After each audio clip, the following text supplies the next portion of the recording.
আসসালামু আলাইকুম এভরিওয়ান। আশা করি তোমরা সবাই অনেক অনেক অনেক ভালো আছো। আমিও ভালো আছি। উদ্ভাসের পক্ষ থেকে আজকে তোমাদের জন্য নিয়ে এসেছি ভার্সিটি অ্যাডমিশন প্রোগ্রামের কনিক্স এর ক্লাস। কলিক্স নিয়ে আমরা অনেকেই চিন্তিত থাকি, অনেক অনেক ফর্মুলা থাকে, অনেক সাইন নিয়ে চিন্তা থাকে। বাট আজকের ক্লাস করে তোমরা বুঝতে পারবে আসলে কোন কোন টপিকগুলো অনেক ইম্পর্টেন্ট এবং সেই টপিকগুলো থেকে ঠিক কোন ধরনের প্রশ্নই বা আসে। তবে শুরু করার আগে আমি তোমাদের সাথে একটু পরিচিত হয়ে নিই। আমার নাম আহমেদ মাশফিকুর রহমান। আমি বুয়েটে 21 ব্যাচে, বর্তমানে সেখানেই তড়িৎ কৌশলে পড়াশোনা করছি। তাহলে চলো আর দেরি না করে আমরা আজকের ক্লাসটি শুরু করে ফেলি। আচ্ছা, তো এটা আমাদের হচ্ছে এই চ্যাপ্টারে আসলে ঠিক কোন কোন টপিক আছে সেটা নিয়ে আলোচনা করা হচ্ছে। তো প্রথমেই হচ্ছে আমরা একটু দেখবো যে কোনগুলোর পাশে 3 স্টার দেওয়া আছে।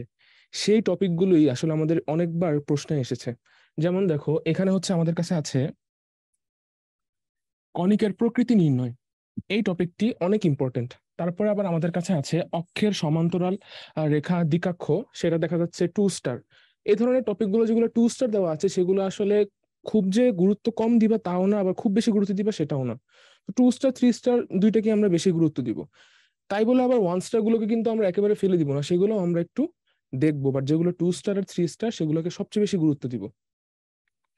এই স্লাইডেও দেখা যাচ্ছে আমাদের কাছে সমীকরণ থেকে বিভিন্ন উপাদান নির্ণয় এবং পাশাপাশি স্পর্শক ছেদক এবং সমীকরণ থেকে বিভিন্ন উপাদান বের করা, এই 3টা টপিক 3 স্টার দেওয়া আছে এবং আসলে এই 3টা টপিক বেশ ইম্পর্টেন্ট।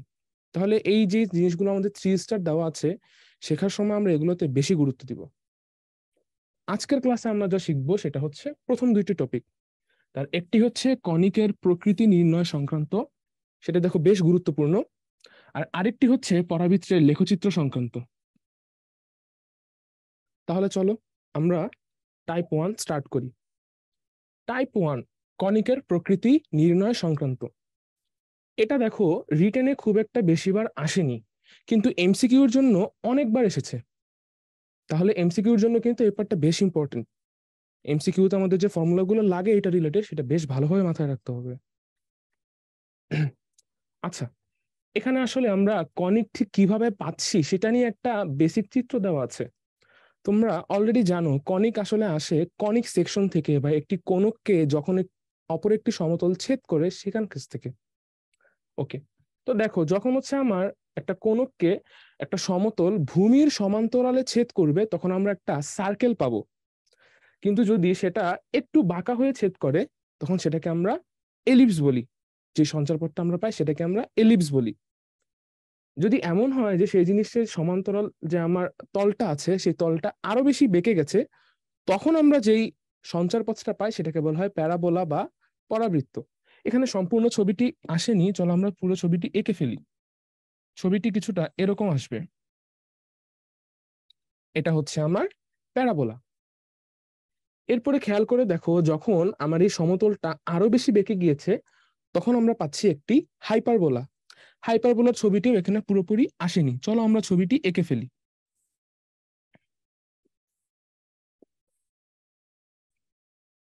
এই হচ্ছে আমার হাইপারবোলা। তাহলে আমরা কনিকের বেসিক ধারণা পেলাম। চলো এবার আমরা ম্যাথমেটিক্যালি কনিকের পরিচয়টা কিরকম সেটা দেখে নিই।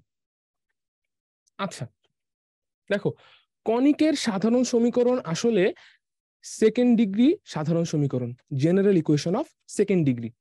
মানে এটা এমন একটা সমীকরণ যার সর্বোচ্চ মাত্রা কত, 2। ইকুয়েশনটা দেখতে কেমন, ax square plus by square plus 2hxy plus 2gx plus 2fy plus c equals to 0। এই সমীকরণ থেকেই আলটিমেটলি আমরা বিভিন্ন ধরনের কণিক পেয়ে থাকি। তবে এই সমীকরণের কিছু নির্দিষ্ট বৈশিষ্ট্যের জন্য আমরা নির্দিষ্ট কিছু কণিক পাই। এই বৈশিষ্ট্যগুলো জানার জন্য আমাদের জানতে হবে সবার আগে ডেল কি। ডেল হচ্ছে একটি নির্ণায়ক। এই সমীকরণে দেখো বিভিন্ন ধরনের সহগ আছে, মোট 6 ধরনের সহগ আছে এখানে। একটা হচ্ছে আমার কাছে আছে এ, বি, এইচ, জি, এফ, শেষমেশ সি। এই সহগগুলোকে নিয়ে আলটিমেটলি আমরা একটা নির্ণায়ক তৈরি করেছি। তোমরা লক্ষ্য করলে দেখবে এই নির্ণায়কটির মুখ্য কর্ণ বরাবর আমার কাছে আমরা কি পাচ্ছি, আমরা এ বি এবং সি কে পাচ্ছি। এ হচ্ছে এক্স স্কোয়ারের সহগ, ওয়াই স্কোয়ারের সহগ হচ্ছে বি, এবং শেষমেশ ধ্রুবক কোণটি হচ্ছে সি। তোমরা এভাবে একটা মাথায় রাখতে পারো যে আমার মুখকর্ণ বরাবর কি আছে, এ বি এবং সি আছে। এরপরে খেয়াল করে দেখো তো এখানে একটা সিকোয়েন্স আছে না, লক্ষ্য করে দেখো এখানে একটা সিকোয়েন্স আছে। সবার আগে আছে কি এইচ, তারপরে আছে জি, তারপরে আছে এফ। এখানেও দেখো সবার আগে আছে এইচ, তারপরে আছে জি, তারপর আছে কি এফ। মানে আমরা যদি মুখ্যকর্ণ বরাবর আগাতে থাকি সবার আগে আমরা কাকে পাবো, এইচ কে পাবো, তারপরে আমরা কাকে পাবো, জি কে পাবো, সবশেষে আমরা কাকে পাবো, এফ কে পাবো। আশা করি তোমরা আমার কথাটা বুঝতে পেরেছো। আচ্ছা, এবার খেয়াল করে দেখো আমাদের এই কনিকের যখন ডেলের ভ্যালুটা 0 আসবে, তার মানে বুঝতে হবে আমরা যে কনিকটা নিয়ে কাজ করছি সেটা আসলে দুই জোড়া সরল রেখা। যখন ডেলের ভ্যালু 0 আসবে তখন বুঝতে হবে কি এটা একটা সরল রেখা। এবং সরল রেখার ক্ষেত্রে আরেকটা জিনিস খেয়াল করতে হবে যে ই এর ভ্যালুটা অসীম হয়, ইনফিনিট হয়, অবজেক্টিভের জন্য বেশ গুরুত্বপূর্ণ। আচ্ছা, যদি কখনো দেখো যে তোমার এই ডেলের ভ্যালুটা আলটিমেটলি 0 আসছে না, ডেলের ভ্যালু 0 আসছে না, তার মানে বুঝতে হবে এটা আসলে সরল রেখা না। সরল রেখা ছাড়া আর কি কি সম্ভব, বৃত্ত সম্ভব, পরবৃত্ত সম্ভব, উবৃত্ত সম্ভব, আর সম্ভব অধিবৃত্ত। খেয়াল করে দেখবা আমরা অলরেডি জানি, সার্কেলে আমরা পড়ে এসেছি যে যখন del is not equals to 0 এবং এ আর বি এই দুইটা যখন পরস্পর সমান হবে, সাথে কি আমার এইচ এর ভ্যালুটা যখন 0 হবে, মানে এক্স ওয়াই যুক্ত পদ থাকবে না, তখন আমরা কি পাবো, সার্কেল পাবো। এটা অলরেডি আমরা বৃত্তে জেনে এসেছি, তাহলে এটা আমাদের জানা হয়ে গেল। বৃত্তের ক্ষেত্রে সরল রেখা ঠিক উল্টো, সরল রেখা ই এর ভ্যালু আসে ইনফিনিট, বৃত্তের ক্ষেত্রে আমার ই এর ভ্যালু আসতেছে 0। আচ্ছা, এবার হচ্ছে আমাদের লাস্ট তিনটি প্রকরণ, পরাবৃত্ত, উপবৃত্ত, অধিবৃত্ত। খেয়াল করে দেখো আমাদের পরাবৃত্তের ক্ষেত্রে H square minus A B equals to 0 আসে। তোমরা চাইলে এটাকে এভাবেও মাথায় রাখতে পারো যে H square equals to A B আসছে। দেখো যখন H square equals to A B আসে তখন ই ইকুয়ালস টু 1 আসে, মানে ইকুয়াল ইকুয়াল একটা কানেকশন আছে। আবার লক্ষ্য করে দেখো যখন এটা উপবৃত্ত হয় তখন H square less than A B আসে, ঠিক যেরকম ই লেস দেন 1 এসেছে। ই এর সাথে এখানে 1 এর সম্পর্ক কি, লেস দেন এর সম্পর্ক। তাহলে সিমিলারলি আমাদের এইচ স্কোয়ারের সাথে এখানে সম্পর্কটা কি হবে, এ বি এর লেস দেন এর সম্পর্ক। তাহলে এবার তোমরাই বলো ই যদি গ্রেটার দেন 1 হয় আমাদের এইচ স্কোয়ারের সাথে এ বি এর সম্পর্ক কি হবে, গ্রেটার দেন হবে। তাহলে অধিবৃত্তের জন্য H square greater than A B. আশা করি তোমরা বুঝতে পেরেছো। তাহলে চলো আমরা কিছু প্রশ্ন সমাধান করি। দেখো এখানে আমাদের কি বলা হয়েছে প্রশ্নে, লক্ষ্য করো আমাদেরকে হচ্ছে 2x square minus 4xy plus 3u square minus x minus 1 equals to 0 এই সমীকরণটার জ্যামিতিক রূপ আসলে কি হবে সেটা বের করতে বলা হয়েছে। তাহলে সবার আগে হচ্ছে এখান থেকে আমরা একটা আইডেন্টিফাই করব এ এইচ বি সি এরকম যে হচ্ছে আমার কোএফিসিয়েন্ট গুলো আছে সেগুলো আসলে মান কত হবে। তো সবার আগে আমি দেখি এখানে এ এর ভ্যালু কত আসবে, দেখো তো 2 আসবে। 2h এর ভ্যালু কত, -4, তাহলে h এর ভ্যালু কত আসবে, নিশ্চয়ই -2 আসবে, রাইট। তারপর আমার b এর ভ্যালু কত, 3, b এর ভ্যালু আসলো আমার কাছে 3। শেষমেশ হচ্ছে এটা তো 2gx, তাই তো, তাহলে 2g সমান -1, তাহলে g সমান কত, নিশ্চয়ই -1/2। একই রকম ভাবে এটা কি আছে, এটা আছে 2fy, রাইট, তাহলে f এর মান কত আছে, হাফ, f হচ্ছে আছে আমার কাছে হাফ। শেষমেশ এই সম্পূর্ণ জিনিসটা কি, c, তাহলে c এর মান কত, -1। তাহলে আমি যেহেতু হচ্ছে সবগুলো কোএফিসিয়েন্টের মান জানি, নিশ্চয়ই এখন হচ্ছে আমি ডেল এর মানটা বের করতে পারবো। তাহলে ডেল এর মানের ফর্মুলা কি হবে, দেখো তো, আমি যদি হচ্ছে এখানে লিখে ফেলি, ডেল হচ্ছে কি আসবে, ডেল এর মান কি, এটা একটা ডিটারমিনেন্ট, ডিটারমিনেন্টের ফর্মুলা কি ছিল, এ, এখানে হচ্ছে বি বসতো, এখানে হচ্ছে সি বসতো কর্নারে, তাই তো। তারপর হচ্ছে এভাবে কি বসতো, জি, তারপর হচ্ছে আমার এখানে এইচ, তারপর এখানে কি বসতো, এফ। খেয়াল আছে নিশ্চয়ই তোমাদের। তাহলে এখানে কি হবে, সবার আগে হচ্ছে এই পাশে বসবে আমার এইচ এর মান কত বের করেছি আমরা, -2। এখানে আমি হচ্ছে ফর্মুলাটাই লিখে দিচ্ছি সরাসরি, আমরা হচ্ছে ফর্মুলা অ্যাপ্লাই করে যা পাবো সেই মানটা বলে দিচ্ছি। এরকম যদি হচ্ছে তুমি মানগুলোকে বসাও আর ফর্মুলাটা যদি হচ্ছে অ্যাপ্লাই করে ফেলো তাহলে কিন্তু আলটিমেটলি তোমার আনসারটা দেখবে চলে আসবে -9/4, which is not equals to 0। এটা কি 0 হয়েছে না, তাহলে এটা কি একজোড়া সরল রেখা হবে, প্রথম কথা হচ্ছে এটা একজোড়া সরল রেখা হবে না। আচ্ছা, এইবার হচ্ছে আমরা এখান থেকে হিসাব করে এটা পেয়ে গেলাম। এখন কথা হচ্ছে আমাদের এটা তো সরলরেখা হবে না তা বুঝতে পারছি, কিন্তু কি হবে, এটা কি হচ্ছে আমার উপবৃত্ত হবে, অধিবৃত্ত হবে না পরাবৃত্ত হবে, তার জন্য কন্ডিশনটা কি ছিল? নিশ্চয়ই তার জন্য হচ্ছে কন্ডিশনটা তোমাদের খেয়াল আছে। আমাদের হচ্ছে এইচ স্কোয়ারের মানটা কত আসে এখানে দেখো তো, এইচ এর মান হচ্ছে -2, তাহলে এইচ স্কোয়ার আসতেছে আমার কাছে 4। এরপর যদি হচ্ছে আমি এবি এর ভ্যালু বের করি, এবি এর মান আমার কাছে কত আসতেছে? এবি এর মান আমার কাছে আসতেছে কিন্তু এখানে দেখো 6। তাহলে এইচ স্কোয়ারের ভ্যালু এখানে এবি এর চেয়ে ছোট, আর এইচ স্কোয়ারের মান যখন এবি এর চেয়ে ছোট হয় তখন ফর্মুলা কি দাঁড়ায়? তখন দাঁড়ায় জিনিসটা হচ্ছে আমার উপবৃত্ত বা এলিপস, রাইট? তাহলে আমার এখানে আনসার কি, সি নাম্বার অপশন বা উপবৃত্ত বা এলিপস। আশা করি তোমরা বুঝতে পেরেছো। ঠিক আছে, আচ্ছা, তাহলে চলো আমরা পরবর্তী ম্যাথে চলে যাই, সেটা জ্যামিতিক পরিচয় জানবো। তাহলে আগের মতোই হচ্ছে আমরা চলো আগে এবিসি আইডেন্টিফাই করি। দেখো আমি যদি হচ্ছে এখান থেকে লিখে ফেলি, এ এর মান আসবে 17, রাইট? তারপর হচ্ছে আমাদের এই এইচ এর মান, দেখো এটা তো 2h আছে তাই না, তাহলে 2h সমান -2 আছে, এইচ এর মান কত আসবে? -1, তাহলে এইচ এর মান আসলে হচ্ছে আমার -1। তো সিমিলারলি হচ্ছে আমাদের বি এর মান কত আসবে? নিশ্চয়ই 17 আসবে। তারপর হচ্ছে আমাদের এখানে এটা কি, এটা হচ্ছে 2gx, তো 2gx এর মান -104, তাহলে জি এর মান কত? জি এর মান আসবে -104 বাই হচ্ছে 2, তাতে কত আসে দেখো, আমার হচ্ছে এখানে 50, তাহলে -52 আসলো, রাইট? আচ্ছা, তারপর আলটিমেটলি হচ্ছে -140, এইচ এর মান, সরি এইচ তো না, এটা হচ্ছে আমাদের এফ হবে। দেখো এই ফুল জিনিসটা হচ্ছে কি আমার 2hy, তাহলে 2h এর মান হচ্ছে -140, তাহলে এইচ এর মান কত হবে? -140 বাই 2, তাতে কত আসতেছে দেখো, আর এটা হচ্ছে আসলো আমার -70। তারপরে আলটিমেটলি হচ্ছে সবশেষে সি এর মান কত বলা আছে? 446। সি এর মান হচ্ছে আমাদের 446। এবার হচ্ছে আমরা কি করব, নিশ্চয়ই এখানেও আমরা এবার কন্ডিশনটা অ্যাপ্লাই করব। তো হচ্ছে তোমরা যদি এখানেও কন্ডিশন অ্যাপ্লাই করে ডেলের মানটাকে বের করে ফেলো, সেক্ষেত্রে দেখবা কি যে ডেলের মান এখানে নট ইকুয়ালস টু 0 আসতেছে। তাহলে এটাও কি হবে, একজোড়া সরলরেখা হবে না। তুমি আসলে প্রশ্নের আনসার দেখেও কিন্তু এই জিনিসগুলো আইডেন্টিফাই না করেই বলতে পারো ডেলের মান 0 আসবে, ডিটারমিনেন্ট বের না করি, কারণ এখানে অপশনে একজোড়া সরলরেখার আমার হচ্ছে তোমার কি নাই বলো তো, অপশন আছে নাই, তাহলে কিন্তু আলটিমেটলি একজোড়া সরলরেখা হবে না, প্রশ্ন দেখেই বোঝা যাচ্ছে। আচ্ছা, এবার হচ্ছে আমরা কি চেষ্টা করব, এবার আমরা আইডেন্টিফাই করার চেষ্টা করব যে হচ্ছে এখানে এইচ স্কোয়ার আর এবি এর সম্পর্কটা কি আসে। দেখো তো এইচ স্কোয়ারের মান এখানে কত আসতেছে? -1 হোল স্কোয়ার ইকুয়ালস টু আসতেছে হচ্ছে আমার কাছে 1। এরপরে দেখো তো এবি এর মান এখানে কত আসে? এ বি এর মান দেখো, এ হচ্ছে আমরা বের করছিলাম 17, আর বি হচ্ছে আমরা বের করছি 17, তাহলে আলটিমেটলি এ বি এর মান আসলো কি 17 স্কোয়ার। অবশ্যই এইচ স্কোয়ার, তাহলে এখানে কি হবে, লেস দেন এবি, আর H square less than AB হলে সেটাকে আমরা কি বলি? নিশ্চয়ই তোমাদের খেয়াল আছে, এটা হচ্ছে আমার কি হবে তাহলে? উপবৃত্ত হবে। আমরা মাত্র দেখেছি H square less than AB হলে সেটা কি হয়? উপবৃত্ত হয়, তাহলে এখানেও কি হবে? উপবৃত্ত হবে। তাহলে হচ্ছে আমাদের এই ডি নাম্বারটা সঠিক উত্তর। আশা করি তোমরা ম্যাথটা বুঝতে পেরেছো। চলো আমরা পরবর্তী ম্যাথে চলে যাই। আচ্ছা, এই ধরনের ম্যাথটার ক্ষেত্রে তোমাদের একটু আমি নজর দিতে বলবো, কারণ আমরা হচ্ছে পরবর্তী ক্লাসগুলোতে গেলে এই ম্যাথ নিয়ে আরো আলোচনা করব। আজকের ক্লাস আমরা সেটা পরিচয় দিতে চাচ্ছি। যখনই দেখবা এক্স ওয়াই সমান কে, এইরকম একটা সমীকরণ আছে, এটার দুইটা চেহারা। যদি কে এর মান, যদি হচ্ছে 0 হয়, তাহলে এক্স ওয়াই সমান কে, এটা একটা কি হবে? এটা হবে একটা straight line, one pair of straight line. ঠিক আছে, কিন্তু যদি কে এর মান 0 না হয়ে অন্য কোনো ধনাত্মক বা ঋণাত্মক সংখ্যা হয়, মানে কে হচ্ছে অশূন্য একটা সংখ্যা, কে কি অশূন্য একটা সংখ্যা, তাহলে তার ক্ষেত্রে অবশ্যই এটা সবসময় কি হবে?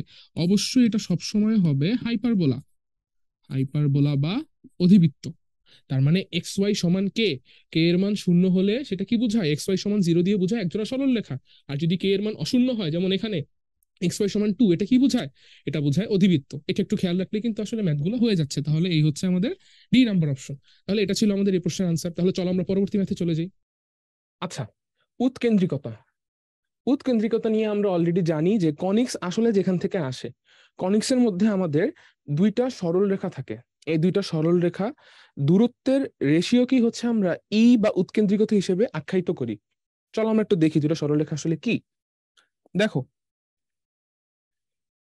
এই যে আমার এখানে একটা এফ দিয়ে যেটা লেখা হয়েছে, এফ, এই পয়েন্টটা, সেটা হচ্ছে আমার উৎকেন্দ্র, উপকেন্দ্র বলা হয় এটাকে।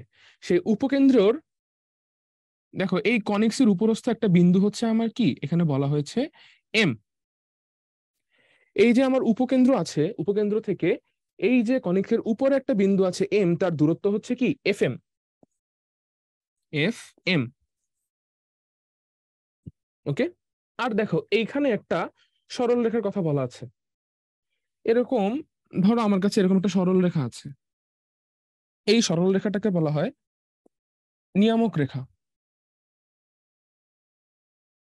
নিয়ামক রেখা।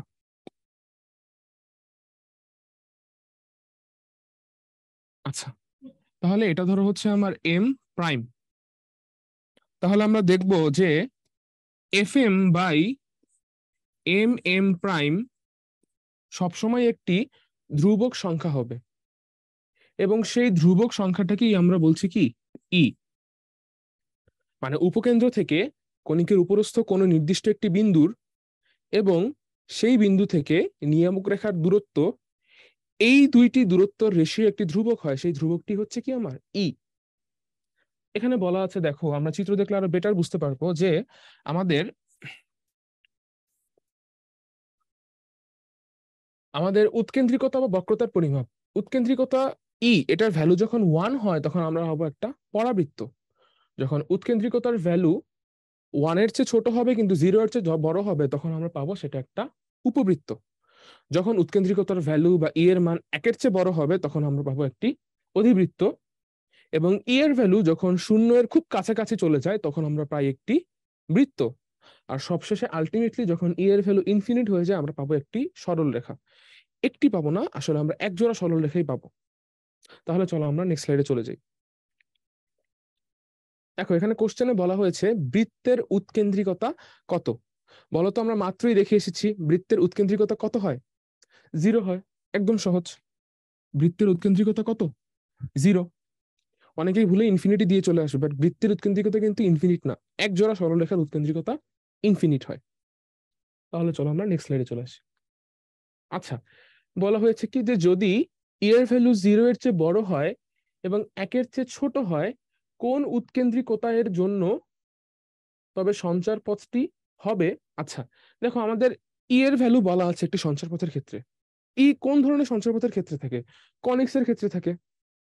ই তো কনিকের সাথে জড়িত, তাহলে নিশ্চয়ই এটা কি হবে, আমার অধিবৃত্ত, বৃত্ত, সরলরেখা, পরাবৃত্ত, উপবৃত্তের যে কোনো একটি হবে। সেই অনুযায়ী কিন্তু এখানে অপশনগুলো দেওয়া আছে। আচ্ছা, তাহলে আমরা এটা পড়ে এসেছি, তোমরাই বলো কি হবে। উপবৃত্ত হবে। উপবৃত্তের দুইটা কন্ডিশন থাকে আমরা বলেছিলাম, যে হচ্ছে কি একটু আমরা রিভাইজ দেই।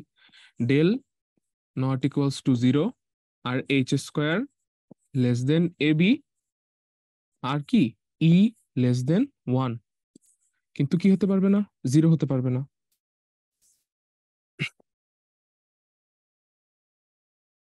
এই ধরনের কন্ডিশনগুলো মানলে সেটাকে আমরা বলবো কি উপবৃত্ত। তাহলে এটা হচ্ছে কি আমাদের উপবৃত্ত।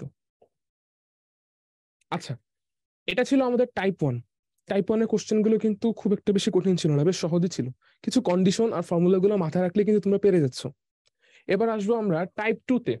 দেখো টাইপ 2-তে রিটেনে খুবই কম কোশ্চেন এসেছে, এবং দেখা যাচ্ছে আমাদের রাজশাহী ইউনিভার্সিটিতে রিসেন্টলি জাস্ট একটা এমসিকিউ এসেছে। মানে এই টাইপটা থেকে আসলে খুব একটা বেশি কোশ্চেন আমাদের আসে না, বাট তারপরেও আমরা এই টাইপটাকে গুরুত্ব দিব, কারণ এটা কিন্তু বেশ বেসিক এবং ফান্ডামেন্টাল একটা টাইপ। ওকে, তাহলে চলো আমরা সবার আগে দেখবো একটু পরাবৃত্তের লেখচিত্রগুলো ঠিক কোন কোন ধরনের হতে পারে। আমরা প্রথমে সাধারণ লেখচিত্রগুলো নিয়ে কথা বলবো। দেখো পরাবৃত্তে সাধারণত 4 ধরনের লেখচিত্র হতে পারে। যদি আরো বেশি বলি তাহলে মূলত 2 ধরনের হয়, এর থেকে আরো 2 ধরনের বের হয়ে আসে। চলো আমরা দেখি কেমন হয় জিনিসগুলো।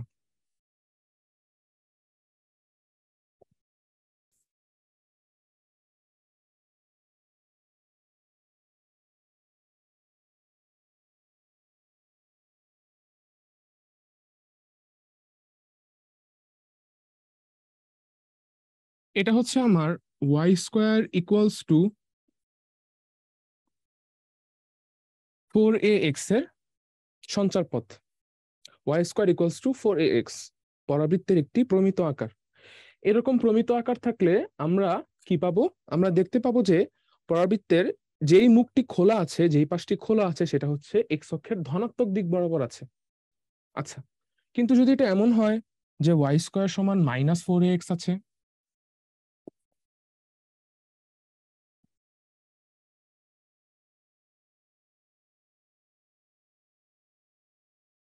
ওয়াই স্কোয়ার সমান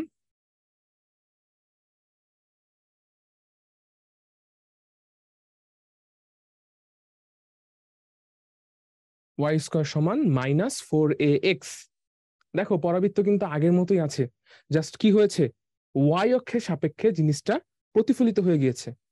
দেখো তো, আগেরটা কোথায় ছিল, আমার মুখটা খোলা ছিল এক্স অক্ষের ধনাত্মক দিকে, এখন আমার মুখটা কোথায় খোলা আছে, এক্স অক্ষের ঋণাত্মক দিকে। একেবারেই সহজ। আচ্ছা, এই চিত্রের মধ্যেই আমরা আরো দুটো জিনিস খেয়াল করব।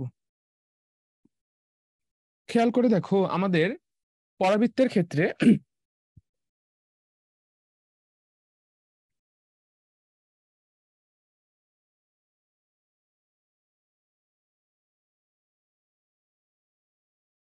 যদি এমন হয় যে খোলা প্রান্তটা এক্স অক্ষের ধনাত্মক দিকে না থেকে ওয়াই অক্ষের ধনাত্মক দিকে থাকে, তখন আমরা তাকে কি বলবো, তখন সেই সমীকরণটা হচ্ছে এক্স স্কোয়ার সমান 4ay। কি হয়েছে লক্ষ্য করে দেখো, কিছুই হয়নি, জাস্ট এক্স এর জায়গায় ওয়াই গিয়েছে এবং ওয়াই এর জায়গায় এক্স গিয়েছে, বাকি সবকিছু কিন্তু আগের মতোই আছে। কারণ আগে আমাদের খোলা প্রান্তটা ছিল এক্স অক্ষের দিকে, এই জন্য আমরা লিখেছিলাম ওয়াই স্কোয়ার সমান 4ax। এখন আমাদের খোলা প্রান্তটা ওয়াই অক্ষের ধনাত্মক দিকে, এক্স এর জায়গায় ওয়াই চলে গিয়েছে, এজন্য সমীকরণটা তো আমরা কি করেছি, এক্স এর জায়গায় ওয়াই কে, ওয়াই এর জায়গায় এক্স কে বসিয়ে দিয়েছি। তাহলে একই রকম ভাবে এখানে কি আসবে,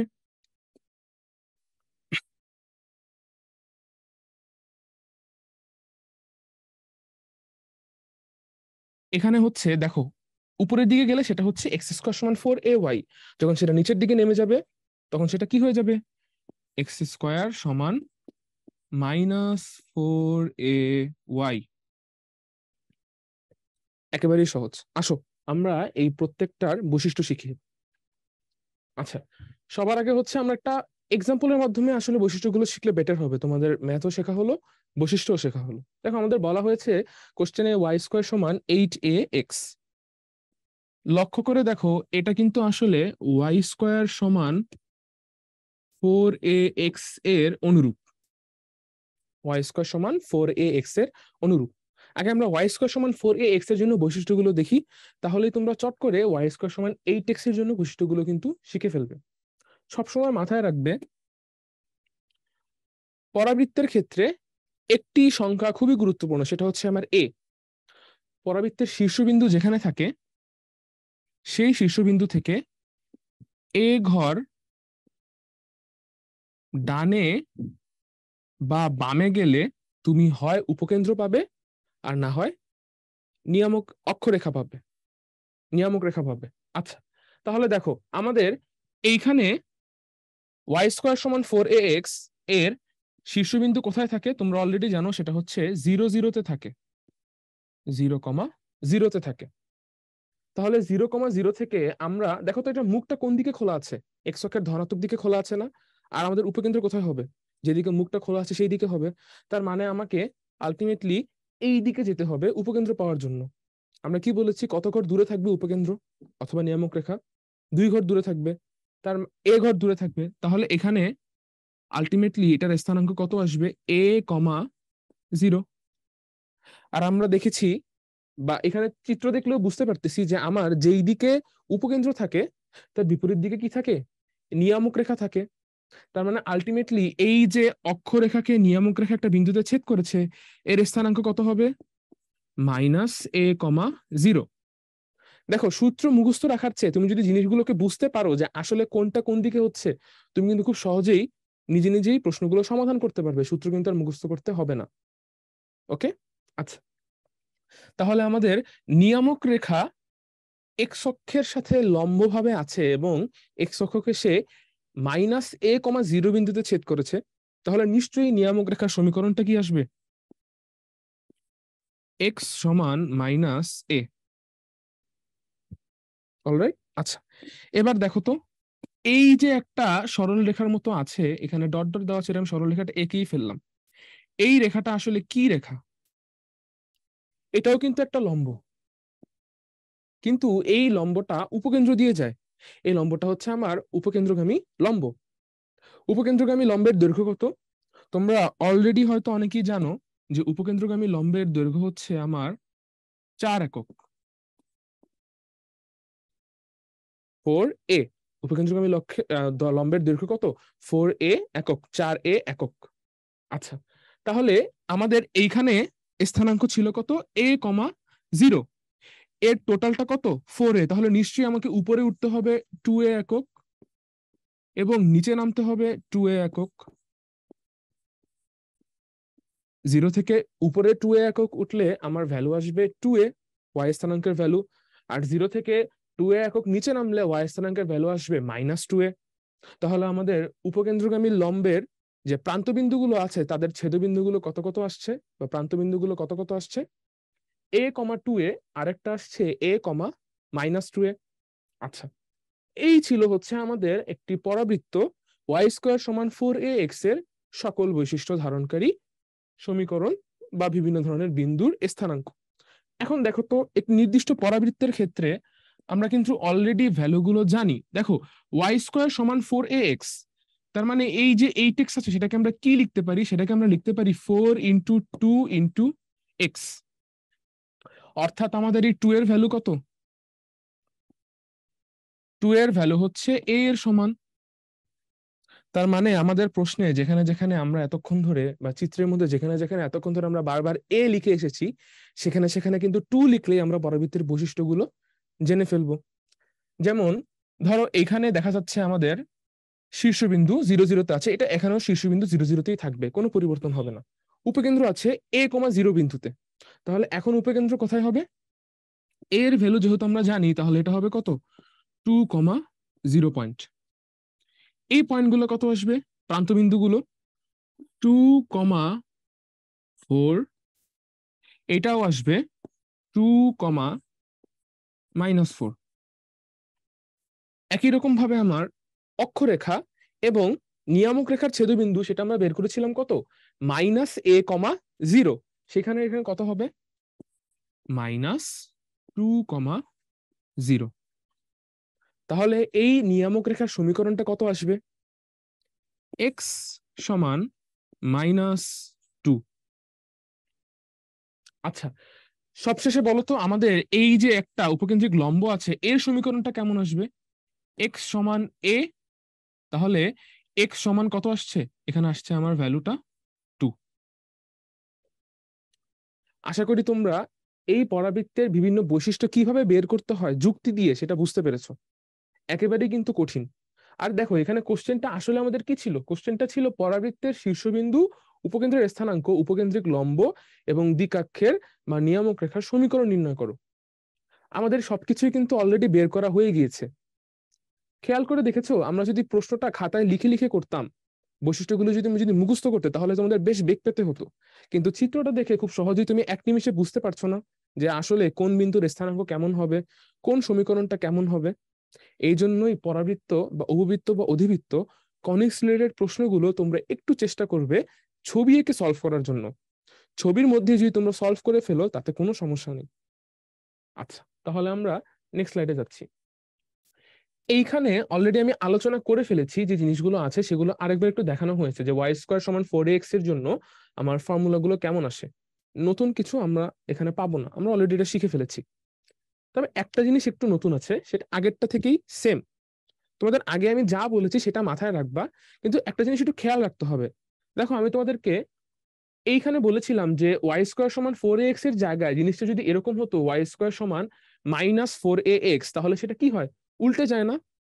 উল্টে যায়। আচ্ছা, এই জিনিসটার এই যে মাইনাসটা দেওয়া হয়েছে, এই মাইনাস দেওয়ার কারণে সেটা মুখটা এদিকে ছিল, সেটা এ পাশে চলে এসেছে। তাহলে এই y² = 4ax এর জন্য আমাদের যে ফর্মুলাগুলো আসে, সেখানে a এর যে ভ্যালুটা বসাই, এইখানে জাস্ট a এর ভ্যালুটা কি বসবে? নেগেটিভ বসবে। লক্ষ্য করে দেখো, আমাদের এখানে কিন্তু তাই বলা হয়েছে, এবং এই কারণে ফর্মুলায় কিন্তু কোনো চেঞ্জ আসেনি। দেখো, আমাদের এখানে y² = 4ax, এখানেও বলা হয়েছে y² = 4ax। ওইখানে আমরা a কে ধনাত্মক ধরেছিলাম, তাই সামনে একটা মাইনাস চিহ্ন দিয়েছিলাম। এখানে a এর ভ্যালুকেই ঋণাত্মক ধরে ফেলা হয়েছে, এজন্য সামনে মাইনাস চিহ্নটি দেওয়া হয়নি। আসো দেখি আমরা ফর্মুলাগুলোতে কোনো চেঞ্জ আদৌ আসে কিনা। দেখো, আমাদের শীর্ষ 0, 0তে আছে, এখানেও শীর্ষ 0, 0তে আছে। আবার দেখো, উপকেন্দ্র a, 0, এখানেও কিন্তু উপকেন্দ্র a, 0। লক্ষ্য করে দেখো, অক্ষরেখা এবং নিয়ামক রেখা পরস্পরকে যেই বিন্দুতে ছেদ করে সেটা আগেও -a,0 ছিল, এখনো কিন্তু সেটা -a,0ই আছে। তাহলে বলতো শুধু শুধু কি আমরা নতুন বৈশিষ্ট্যের জন্য, নতুন প্যারাবোলার জন্য নতুন নতুন ভাবে ফর্মুলাগুলো মুখস্থ করব? মোটেও না, আমরা একটা শিখেই কিন্তু দুইটা করে ফেলছি। তাহলে চলো আমরা পরবর্তী স্লাইডে চলে যাই। আচ্ছা, এখানে বলা হয়েছে x² সমান -4ay, এর ভ্যালু গ্রেটার দেন 0 অক্ষরেখার কোন দিকে অবস্থিত? অক্ষরেখার কোন দিকে অবস্থিত তোমরাই বলো, এটা কোন দিকে হবে? খুবই সহজ, কিন্তু আমরা চিত্রটা এঁকেই ফেলি।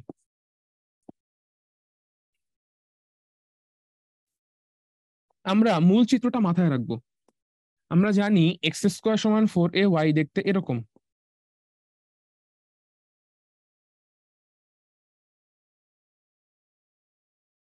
তাহলে x² সমান -4ay দেখতে কিরকম আসবে নিচের দিকে? তাহলে আমাদের সঠিক আনসার কোনটা? এক্স অক্ষের নিচে। তাহলে চলো আমরা পরবর্তী স্লাইডে চলে যাই। x² সমান 16y পরাবৃত্তের শীর্ষবিন্দু, উপকেন্দ্রের স্থানাঙ্ক ও উপকেন্দ্রিক লম্ব এবং দ্বিকাক্ষের সমীকরণ নির্ণয় করো। আচ্ছা, এইটাও আসলে আমি পুরোপুরি করে দিব না। একটা জিনিস তোমাদের আমি পড়তেই বলেছিলাম এইখানে, খেয়াল করে দেখো, আমি যখন তোমাদেরকে পরাবৃত্তের সমীকরণগুলো দেখিয়েছিলাম, লেখচিত্রগুলো, তখন তোমাদের আমি বারবার বলেছিলাম যে এই যে y² সমান 4ax আছে এবং x² সমান 4ay আছে, এই দুইটা লেখচিত্রের বৈশিষ্ট্য সবকিছুই সেম, শুধু এক্স এর জায়গায় ওয়াই গিয়েছে এবং ওয়াই এর জায়গায় এক্স গিয়েছে। তার মানে কি বলতো? আমাদের y² সমান 4ax এর স্থানাঙ্কের ফর্মুলা, সমীকরণের ফর্মুলা, সেখানে যেখানে যেখানে এক্স এর ভ্যালুগুলো ছিল, এখানে সেখানে সেখানে কার ভ্যালু বসবে? ওয়াই এর ভ্যালু বসবে। আর ওই x² সমান 4ay তে ওয়াই এর ভ্যালুতে y² সমান 4ax এর এক্স এর ভ্যালুগুলো বসবে। আরেকবার একটু বলি, ধরো y² সমান 4ax এর y² সমান 4ax এর কোনো একটা বিন্দু হচ্ছে a, বি, এবং ধরো কোনো একটা ফর্মুলা হচ্ছে x সমান সি। আমাদের সাধারণত বিন্দুর স্থানাঙ্ক এবং সমীকরণ নিয়ে যেহেতু কাজ করি, তাই আমি এভাবেই বলছি। ধরো কোনো একটা বিন্দু হচ্ছে কি y² সমান 4ax এর a, বি, এবং সমীকরণ হচ্ছে x সমান সি। তাহলে x² সমান 4ay, যেখানে x y এর জায়গায় গিয়েছে এবং y x এর জায়গায় গিয়েছে, সেখানে a, বি এর প্রতিরূপী বিন্দুটা কেমন হবে? a, বি এর প্রতিরূপী বিন্দুটা কিন্তু হবে বি, এ। তার পাশাপাশি সমীকরণটা হয়ে যাবে y সমান সি। একেবারেই সহজ না? একেবারেই সহজ। তাহলে দেখি তো আমরা একটু কথাগুলো একটু মিলিয়ে নিয়ে আমাদের এখানে কি বলেছে। কোশ্চেনে বলা হয়েছে x² সমান 4ay, এটা আমরা দেখতেই পাচ্ছি x² সমান 4ay, x² সমান 16y পরাবৃত্তের শীর্ষবিন্দু, উপকেন্দ্রের স্থানাঙ্ক, উপকেন্দ্রিক লম্ব এবং দ্বিকাক্ষের সমীকরণ নির্ণয় করো। সবকিছু তাহলে আগের মতোই আছে। এখানে আমাদের দেখা যাবে যে হচ্ছে শীর্ষ আছে মূল বিন্দুতে, যেই দিকে মুখ খোলা সেই দিকে হচ্ছে আমার উপকেন্দ্র আছে, এবং উপকেন্দ্র আছে শীর্ষ থেকে এ ঘর দূরত্বে। তার মানে এতটুকু দূরত্ব হচ্ছে কত? এ। এবং এখানে আমি পাবো কত? উপকেন্দ্র। উপকেন্দ্র কত আসবে তাহলে? দেখো তো, আমি কি ডানে বামে কোথাও গিয়েছি? তা কিন্তু যাইনি, উপরে উঠেছি, জাস্ট 0 0 থেকে উপরে উঠেছি। এই জন্য এক্স স্থানাঙ্ক 0ই থাকবে, বাট ওয়াই স্থানাঙ্ক হয়ে যাবে কত? এ। একই রকম ভাবে এই বিন্দুটা হবে কত? 0, -a। খেয়াল করে দেখো, y² সমান 4ax এর জন্য আমরা বের করেছিলাম কি এই বিন্দুটা a, 0, আর এটা বের করেছিলাম কি -a, 0। তাহলে কি হয়েছে এখানে? এক্স আর ওয়াই কোঅর্ডিনেট গুলো পরস্পর অবস্থান পরিবর্তন করেছে। তাহলে কিন্তু সবকিছু আগের মতোই আছে। আচ্ছা, তাহলে এখানে আমরা চলো দ্রুত শীর্ষবিন্দু তো আমরা বের করে ফেলেছি 0, 0। উপকেন্দ্রের স্থানাঙ্ক তাহলে কত আসবে? দেখো, এখানে বলা হয়েছে x² সমান 16y, এটাকে আমরা লিখতে পারি 4 × 4y। এবার একে যদি হচ্ছে আমি প্রমিত আকারের সাথে কম্পেয়ার করি, তাহলে আমার এ এর ভ্যালুটা কত আসবে? এ এর ভ্যালু আসবে হচ্ছে আমার কাছে 4।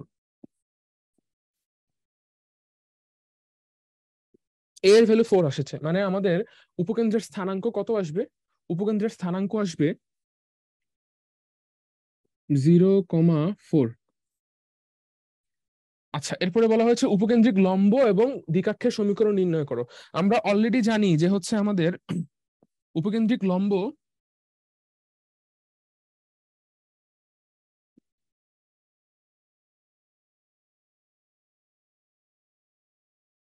উপকেন্দ্রিক লম্ব এর সমীকরণ আসবে হচ্ছে এক্স সমান এ। এক্স সমান এ না, এক্স সমান এ না, কিন্তু এখানে ওয়াই সমান আসবে কত এখানে? তাহলে ওয়াই সমান এ। ওয়াই সমান এ। একই রকম ভাবে নিয়ামক রেখার সমীকরণ তাহলে কি আসবে? ওয়াই সমান মাইনাস এ। আচ্ছা, কিন্তু আমাদের প্রশ্নে এ এর ভ্যালু কত বলা আছে? 4 বলা আছে, তাহলে এটা হবে ওয়াই সমান 4, আর এটা আসবে ওয়াই সমান -4।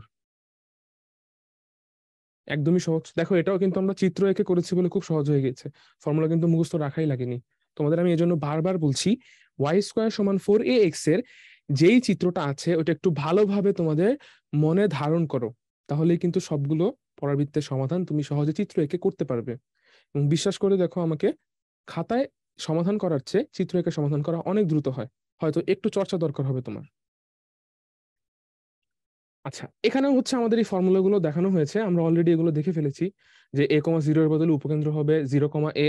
হ্যাঁ, তারপর থেকে যদি উল্টানো হয়, মানে আমার যদি হচ্ছে এক্স স্কোয়ার সমান 4a y এর বদলে এক্স স্কোয়ার সমান -4a y হয়, যেটা এখানে এ দিয়েই লেখা হয়েছে কারণ একে ঋণাত্মকই ধরা হয়েছে, ওইখানে আমরা একে ঋণাত্মক ধরিনি। তাহলে আগের মতোই ফর্মুলাগুলো কিন্তু সেমই থাকছে, কোনো চেঞ্জ হচ্ছে না। তাহলে চলো নেক্সট স্লাইডে চলে যাই আমরা। আচ্ছা, অক্ষ স্থানান্তর। দেখো,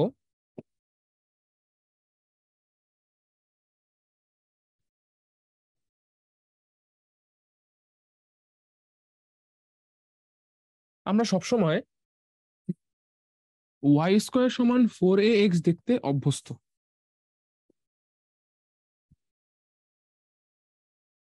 এবং এক্স স্কোয়ার সমান 4a y দেখতে অভ্যস্ত। কিন্তু সকল প্যারাবোলাই যে এরকম হবে তার তো কোনো ঠিক নেই। দেখো, এক্স স্কোয়ার সমান 4a y বা ওয়াই স্কোয়ার সমান 4ax এর ক্ষেত্রে শীর্ষবিন্দু কোথায় আছে? 0,0-তে আছে। যদি এমন হয় শীর্ষবিন্দু 0,0-তে না থেকে, শীর্ষবিন্দু 0,0-তে না থেকে অন্য কোথাও আছে,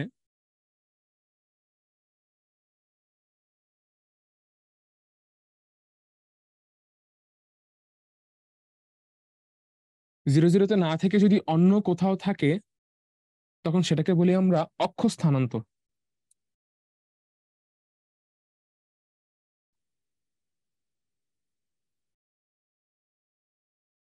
এই যে এখানে অক্ষ স্থানান্তরিত হয়েছে, লক্ষ্য করে দেখো, আগে যেখানে আমাদের শীর্ষবিন্দু 0,0-তে ছিল,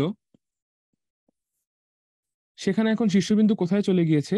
শীর্ষবিন্দু চলে গিয়েছে আলফা কমা বিটাতে।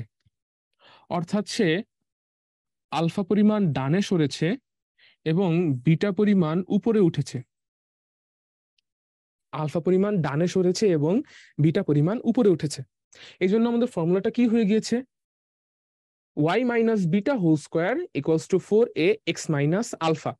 দেখো, এখানে অলরেডি লেখা আছে যে জিনিসটাকে আসলে আমরা ওয়াই স্কোয়ার সমান 4ax কল্পনা করতে পারি, কিন্তু ওয়াই কিন্তু আসলে আমাদের ছোট হাতের যে ওয়াই দিয়ে আমরা কোঅর্ডিনেট বুঝাই সেই ওয়াই কিন্তু না, এই এক্সও কিন্তু সেই এক্স না। এই বড় হাতের ওয়াই এর ভ্যালু হচ্ছে কত? ওয়াই মাইনাস বিটা, এবং বড় হাতের এক্স এর ভ্যালু হচ্ছে কত? X minus alpha. খেয়াল করে দেখো, ডানে সরলে, যখনই ডানে সরে বা উপরে উঠে, উপরে উঠলে ওয়াই এর জায়গায় আমরা বসাচ্ছি কত? ওয়াই এর জায়গায় আমরা বসাচ্ছি Y minus beta. Similarly X এর জায়গায় আমরা বসাচ্ছি কত? এক্স এর জায়গায় আমরা বসাচ্ছি X minus alpha. Minus alpha মানে আলফা ঘর ডানে সরেছে, মাইনাস বিটা মানে বিটা ঘর উপরে উঠেছে। এটা যদি প্লাস আলফা হতো তার মানে হতো সে আলফা ঘর বামে এসেছে, যদি প্লাস বিটা হতো তার মানে কি সে বিটা ঘর নিচে নেমেছে। আশা করি তোমরা বুঝতে পেরেছো। চলো তাহলে এটা দিয়ে আমরা একটা প্রশ্ন সমাধান করে ফেলি।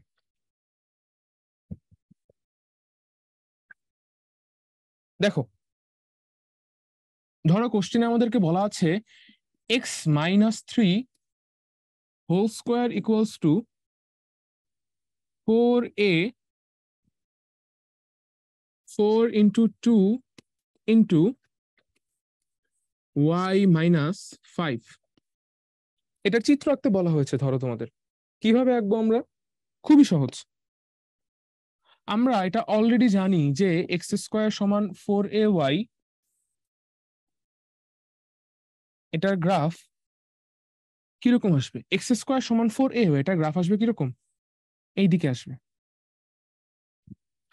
তুলনা করে দেখো, এই জিনিসটা আসলে X square equals to 4a Y এর মতো।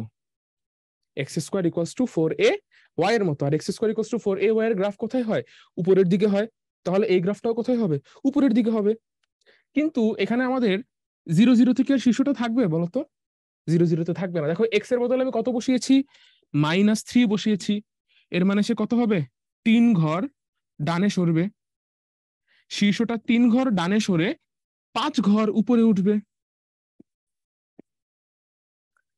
5 ঘর উপরে উঠে নতুন শীর্ষ পাবো।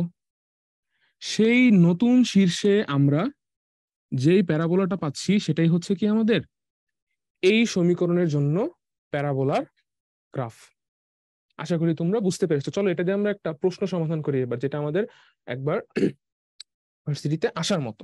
আচ্ছা, দেখো কোশ্চেনে বলা হয়েছে y সমান -x-1 হোল স্কোয়ারের লেখচিত্র। আচ্ছা, এইটা আমরা কার সাথে কম্পেয়ার করব? এটা কম্পেয়ার করব আমরা y সমান এক্স স্কোয়ারের সাথে। y সমান এক্স স্কোয়ারের গ্রাফ কিরকম আসে?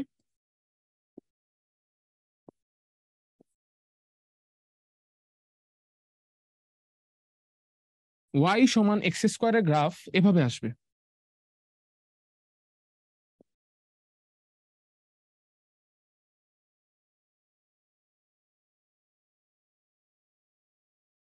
মানে চিত্রটা আর একটু বড় করে আঁকা দরকার।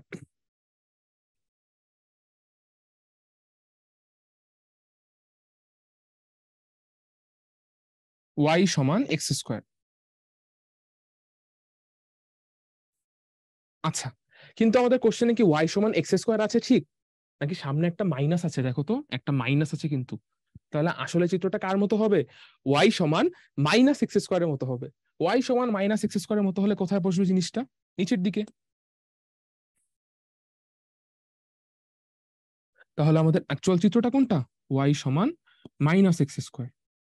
আচ্ছা, এবার দেখো তো এখানে কি -x স্কোয়ার আছে নাকি x-1 হোল স্কোয়ার আছে? x-1 হোল স্কোয়ার আছে।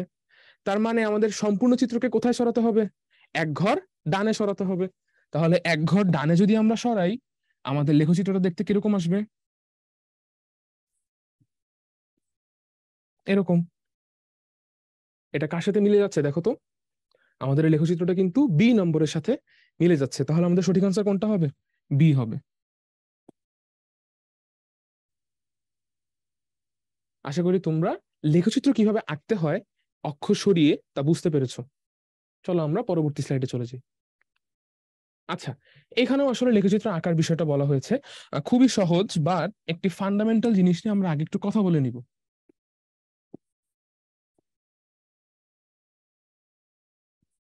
ধরো তোমাকে বলা হয়েছে ওয়াই স্কোয়ার সমান 4x এর গ্রাফ আঁকতে।